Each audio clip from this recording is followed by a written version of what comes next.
What is up, guys, and welcome to Season 2, Episode 3 of The Kevin Show here on the Model News 101 YouTube. And the talk of the day has been the Diecast Masters website. Finally, being launched. We've been waiting for quite some time indeed for this, and we actually do have some stuff that came out of it, some important things. There's 7 topics that I want to talk about during this show, and we won't have a guest, but hopefully for episode 4, which will be within a couple days, hopefully we have a guest and we can break down what we got out of this. But still, Diecast Masters, on one front, they let me down, and I'll get to that, but I actually got a letter from 3000 Toys with a mini catalog from Diecast Masters, and a letter saying, since you're a collector of Caterpillar models and blah blah blah, we'll give you $10 off or 10% off your first Diecast Masters purchase. So yeah, it was kind of cool, I guess. Nonetheless, so yeah. Now, the first thing that I want to talk about is the 390F. Yes, we've seen this thing so fucking much, and by the way, we'll be putting up visuals this time. But I do want to remind you before I say that, if I know that a few of my viewers like to listen to my show while they drive to work, school, or whatever, I'm reminding you, please do not watch and drive. It is not worth crashing and hurting yourself or others just to watch a show. All honesty, play smart, play safe, it can wait. So yes, now then, the first thing I want to talk about, and this will actually lead to another thing, is the 390F, which we've been knowing about for approaching a year now since Norska initially announced it, canceled it, and then Diecast Masters brought it back. We've seen an evolution of this model. The first toolings by Norska, no opening compartments. I don't know if it had a cab guard or not. I don't think it did, but it may have. And just the yellow bucket. But now we've seen this model evolve. Now it has opening compartments. It has the black bucket, and it looks so much better, actually. The color distribution looks so much better, and it's an FLME by the looks of it, even though it's not decaled as that. If you look real closely, it just says 390FL, but it's kind of obvious that it's an ME. Now, I kind of wish we did not get an ME, considering the fact that we got a 390D LME from CCM. Of course, not everybody can afford that model, but still, it would have been nice to see just a standard boom, stick, and bucket variation. Of course, that would be an idea for the future to release it as a second variation. Give us some options. Now, if you look in the cab, you wonder, what the fuck is that thing? Well, that is actually an operator figurine. Apparently, Diecast Masters is putting figurines in not only their new models, but in all the models that they are rebranding as well, which is kind of strange, to be honest. Now, I will admit, in models like this, it's not that bad, I will say. And I'm not exactly the most thrilled about it, but at the same time, I cannot be the most disappointed. Because there are people out there that do love to put figurines in their models, and I actually know a few people that do, and I guess it's kind of cool. We'll see how this turns out, though. We are expecting this model to be released here very shortly, actually. Within the next couple days at Toy Fair, we're expecting to see these models in person. So yeah, that's the first one, 390. Now the second one is pretty much the highlight of it, though. The 420F2IT. So, where do I begin? We get the operator, which, number one, I kind of don't like because, as you know, if you know anything about construction equipment, if you do not know this, the seat is supposed to swivel so you can get to the back. So, like, if you're using the backhoe function in, like, a diorama or something, how are you supposed to like model that with the figurine just facing forward while the backhoe is working? I mean, I guess it's possible to reach behind and operate that way, but it just doesn't seem right. Another thing, and I was actually very, very vocal about this when it was first announced. I said, and I quote, "For the love of God, drop the 4-in-1 bucket." Well, Diecast Masters, you done fucked up. They did not drop the 4-in-1 bucket. The IT arms look like the functionality is gonna suck. I mean, they honestly, it looks like it's very identical to the Caterpillar, or not the Caterpillar, to the Norscot 420E IT arms. It does. It looks exactly the same. So why, oh why? It's a known letdown part of the model of the 420E, the front arms, how they just don't function. And why, oh why, and please explain this to me, why, oh why would you continue to do something that is proven not to work? Especially this. I mean, that bucket has been used for over 10 years now, and it's literally no fucking good. Explain this to me. The logic behind it is just, well, there is none. On the other hand, which I expect there to be attachments considering by the looks of it, the front and back buckets will have quick couplers. The exhaust is off to the side, so pretty much the body itself is a new tooling, but the arms, not really. The bucket, not really. Now the stabilizer pads do look good. They got the street working pads, which looks kind of cool. And actually, from a picture I've seen on their website, the stabilizer has a support webbing in it. Now the back boom looks exactly the same as the 420E. It has the E-stick and all that, but the bucket looks kind of different with the teeth on it. If you look closely, it does look kind of different. And also we got a beacon up top, which is actually kind of cool to be honest, because the only 420F, not just F2, but F that I've ever seen up close, that is, and gotten pictures of, did have a beacon on it for road work, and it actually looks, if I look closely, it looks like it has a wire running to it, an electrical wire or something. But that's just maybe the angle of the picture. But either way, I'm not the biggest fan of how the tires look like they're close to the same size, but it is what it is, and it does, nonetheless, I will say, look decent. At least the rivets are painted. I will give it that, but again, this is one of those models we expect to be released pretty soon. Next up is the 336EH, the old Norscot piece that was released damn near 2 years ago. Hard to believe it's been 2 years since this model has been released.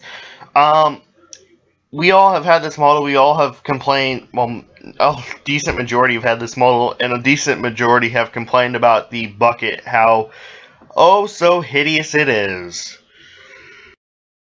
Well, Diecast Masters, it just became a little bit more hideous, in my opinion, considering the fact that the quick coupler, like if the quick coupler was black, which obviously it would not be on the real machine, I mean, it would look better considering how it's broken up there. It just doesn't look right in my opinion. The black bucket is what I'm talking about. I'm not a huge fan of this change, but nonetheless, you know, I guess we're going to have to live with it. I mean, that's the only visible change on this thing, is just a black bucket. I guess they wanted to set themselves apart from the Norscot variation a little bit.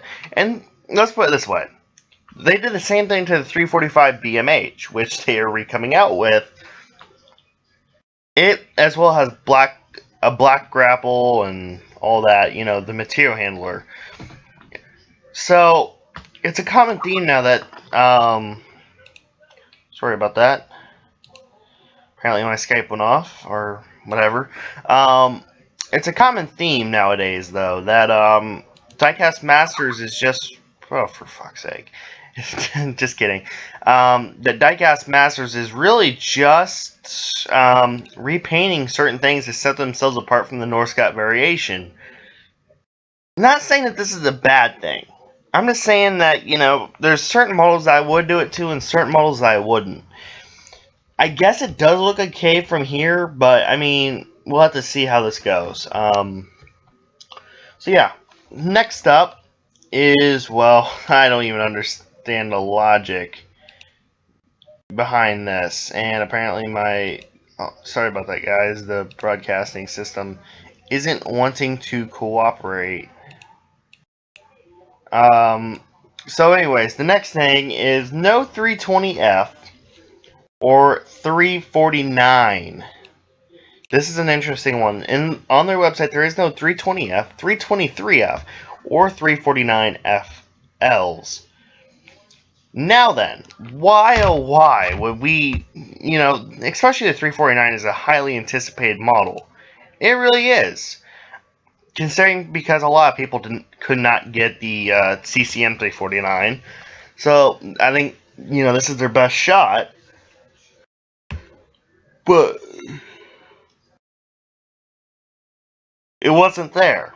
It wasn't on the website, which I don't know why. It's probably because we won't see them anytime soon, which doesn't surprise me.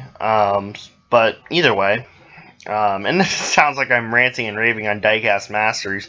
Honestly, I'm still excited to see what their models are like and actually get them in fucking hand. But we'll have to see. Now this one, oh boy, this one I don't understand at all. The M316D. I know. Those of you that have had this model are, getting a sigh like, oh boy, not this thing again. This thing just keeps coming back. Why, oh fucking why? Diecast Masters, please explain to me this one as well. Why is this a core classic? This is not a classic model. This is a junk model. It really is. The quick coupler is the biggest letdown of the century. The biggest model letdown since man, I can't even think of a bigger letdown really, but this has been a huge letdown here. First off, it's supposed to have a hammer, which is why we got the coupler in the first place, and then we didn't get the hammer. And there is a place in the plastic for the hammer, like the plastic trays for a hammer.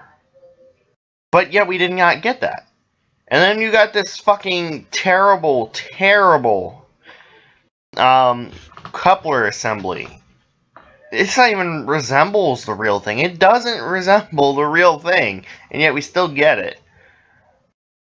And it's just, and now they put it into Core Classic. I'm speechless. Of course, then you get that little operator guy again. But the only visible change is that they painted the bucket black. Which I admit, it doesn't look that bad with a black bucket. But still, the mentality of why someone thought it would be a good idea to put this in a Core Classics lineup blows my mind. The 365 is a Core Classic. The D11R is a Core Classic. The M318 is a pile of shit. Let's be honest. Let's just be perfectly honest. Now, their website, though, as a review of their website, and as the casual visitor, it's a clean website. There is a few things they can improve on, but it is a nice, clean website. It gives, on their homepage, it says Real Replicas trademark, which I guess is they're going to be their, saying now, as in Tonkins was the finest models on Earth, or something like that. Now it's Real Replicas from Diecast Masters, and it gives their backstory, which we've heard 100 times. Then we get a little press release, which is Diecast Masters launches at Nuremberg. New cat model licensee unveils 20 plus fresh releases for 2016. And then the list is 390F, 335F, M318F, which I'm looking forward to actually. D9T, 910K, 420F2, 432F2, some 187 stuff, M18 or 18M3, M123, R3000H, AD60 D11T with copper finish, 793, and some more fucking 187 scale stuff. Now, are all of these models going to be released at Toy Fair? I would bet $1,000 not. We've not seen any pre-production photos of the 335, which is pretty much the highest, probably one of the higher profile models on the list. We haven't seen any pre-production photos of anything except for the 390F and the 420F2. Well, actually, I don't even think it's really pre-production photos anymore, but still, we haven't seen anything. And the 390F is probably going to be Diecast Masters' flagship model. They're probably going to ride off of that wave for quite some time. The 390F, you know, with all the hype, it's bound to be a great model. I'm going to give them that. It's bound to be a really good model. But, and this is where the but comes in, what about the other models? The 420F, I was very vocal about it, like I said, about no 4-in-1 bucket. They put a 4-in-1 bucket. I'm not expecting too much. Seeing how they made the same fucking mistakes that Norscot made, I do not have high expectations for that model. I really don't. And the 420F is the first model that Diecast Masters is making on their own. They sort of had training wheels on with the 390 because Norscot did a lot of the grudge work with that. They just probably went back and added a couple opening compartments here and there, and but still, it still baffles me on why they would put a 4-in-1 bucket on something, a known a known terrible addition, per se, to a model that could be so much better without the 4-in-1 bucket, without the quick couplers. Well, the quick couplers is a nice feature. But now my question is, are we going to see attachments? For the love of God, I want to see attachments. I really do. But no 4-in-1 bucket. Not at all. But anyways, back to their website review.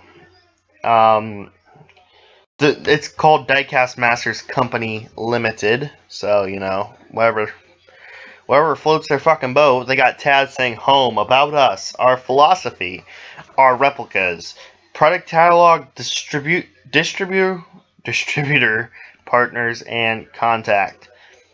The about us, let me save you some clicking. The about us is the same bullshit story. We were formed mid-2013 or 2015. And we took over the license from Norscot and Tonkin Replicas, respectively, and went to pursue making a new age of cat models. They're pretty much the big sum up of it all. Then there's our replicas, which shows, the Highline, the core classics, and the commemorative.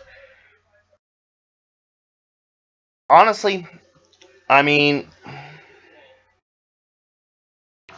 I don't get it. And it says mostly comprising of new Diecast Masters releases when, honestly, like 90% of their stuff is old Tonkin and Norscot shit.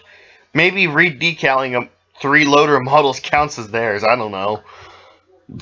Then we get the product catalog, and you have to click on the boxes. And it will take you to it. Again, nothing too impressive, to be honest. But we will see how this goes. I mean, it gives dimensions on the models. It's nice and all.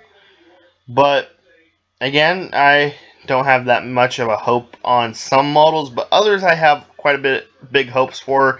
One of those models is the 335 FLCR, which I have highly regarded as probably the model of the year before it even comes out. But you never know. But anyways, guys, so there will be a part 2 to this after the toy show, or even during it, or when more news comes up. whatever happens, you will hear it here first on the Model News 101 YouTube. Anyways, guys, that's it for the episode 3 of the second season of the Kevin Show. Thanks for watching, guys. And also, spare thought for Heavy Hauler Tyler, who is in fucking Canada, or I think it's like Alberta.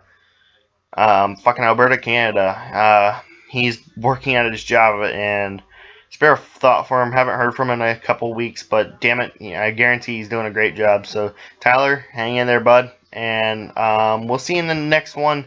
Thanks for watching, guys, and as always, peace out.